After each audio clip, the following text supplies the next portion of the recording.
राज्यातला पांढरा रस्ता सुद्धा सुरू राहणार नाही, पांढरा रस्ता सुद्धा, एवढं लक्षात ठेवा. मराठ्यांच्या नादी लागत नाही. गोडी गुलाबीनं तुम्हाला जे करायचं ते करायचं. त्यावेळेस घडलं आता. पुन्हा त्या भानगडीत पडायचं नाहीये, हे मात्र तुम्ही लक्षात ठेवा. तुम्ही जर ती भानगड करायला जाता, पोलीस येईन, आमकं करीन आणि तमकं करीन, त्याची किंमत इतकी भयंकर तुमच्यासह देशातल्या पंतप्रधान मोदी साहेबांना सुद्धा त्याची किंमत मोजावी लागणार आहे. तुम्हाला मी प्रामाणिकपणाने सांगतोय, धमकी नाहीये, हे तुम्हाला मी समजून सांगतोय. कारण तुम्हाला ती खोड आहे, लोकांच्या. कारण तुम्हाला जनतेची माया नाही.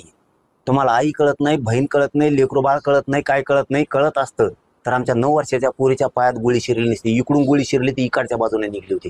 त्या लेकरांचा काय जीव मानला असत. त्याच्यामुळं तुमचं आम्हाला माहीत झालेलं आहे, म्हणून तुम्हाला सावध करतोय. पुन्हा त्या भानगडीत पडू नका.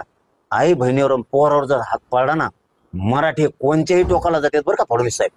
आणि तुमच्यामुळं पुऱ्या देशातल्या सरकारला सुद्धा हादरा बसत. मोदी साहेबासहित हेही शब्द लक्षात ठेवा माझा तुम्ही. मराठ्याचा इथून पुढे नाद करू नका. आणि मराठी बार बार मार खायला मोकळे बी नाही.